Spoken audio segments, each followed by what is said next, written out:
देखो सवाल क्या कह रहा है, ये कह रहा है कि भाई एक फोर्स है जो कि 5 न्यूटन का है, किसी मास m1 पर लगता है तो उसमें एक्सेलरेशन आता है 5 मीटर पर सेकंड स्क्वायर का, ठीक है।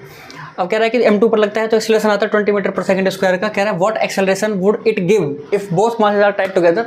जब हम दोनों मास को एक साथ जोड़ देंगे तो भैया बताओ कि उसमें तब एक्सेलरेशन क्या आएगा। समझो मेरी बात को, यहाँ पर हमें फोर्स एक ही दिया हुआ है जो कि है 5 न्यूटन का, जो कि वर्क करेगा सभी के लिए।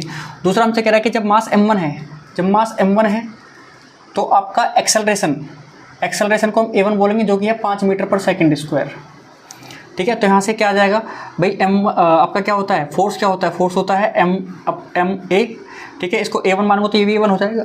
तो यहाँ से m1 आपका आ जाएगा क्या, f अपॉन a1, ठीक है। f की वैल्यू क्या है भैया 5 न्यूटन, अपॉन में a1 की वैल्यू क्या है आपकी 5 मीटर पर सेकंड स्क्वायर, 5 मीटर पर second square which is 1 kg।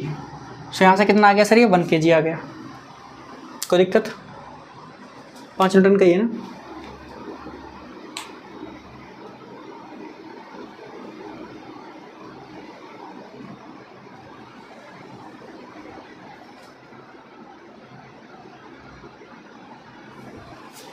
इस सवाल में थोड़ी सी मिस्टेक हो गई है।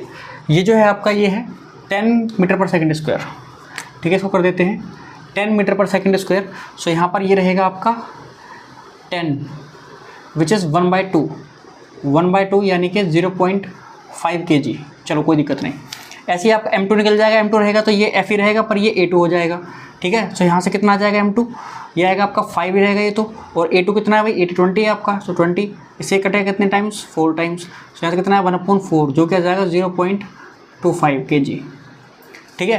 तो ये दो मास हमारे पास निकल के आ गए, ये इतने हैं। अगर इन दोनों को हम जोड़ देंगे भैया, अगर हम इस बॉडी को एक बना देंगे, इन दोनों को जोड़ करके एक बॉडी बना देंगे m1 + m2, तो यहाँ से हमें क्या मिलेगा, यहाँ से हमें मिल जाएगा 0.5 + 0.25 विच इज़ 0.75 kg।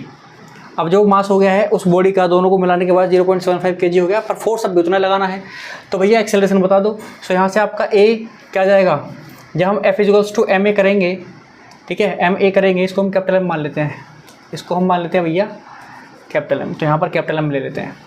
चलो सो यहाँ से जब हम a निकालेंगे तो क्या जाएगा, a = F/m, ठीक है। और f की वैल्यू क्या है, f की वैल्यू 5, और m की वैल्यू क्या है, m की वैल्यू 0.75, ठीक है। यहाँ से इसको हटाओ, यहाँ 2 0 लगाओ, क्या आएगा 500/75, ठीक है। और ये किससे कट रहा है भैया, 25 से कट रहा है।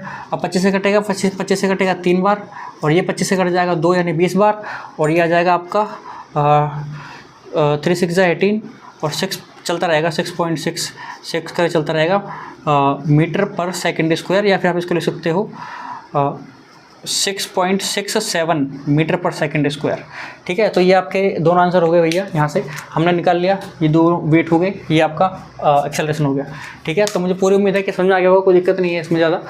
अगर हम इसी तरीके से आगे बढ़ते रहेंगे और इस तरीके से आप सपोर्ट करते रहोगे भैया, वीडियोस को लाइक वगैरह करके शेयर वगैरह करते रहोगे तो हम बहुत आगे तक जाएंगे, ठीक है, लेकर के फिजिक्स को भी। और किसी न किसी रूप में आपको, अब आप 9th क्लास में जुड़े हो हमसे, तो भैया मैं आपको सुनिश्चित तौर पे ये आश्वासन देता हूँ कि आप 11th क्लास का मैथ और फिजिक्स भी यहीं से पढ़ रहे होगे, और 12th क्लास का भी मैथ और फिजिक्स भी यहीं से पढ़ रहे होगे। इतना मज़ा आपको आने वाला है। चलिए मिलते हैं आपसे, धन्यवाद।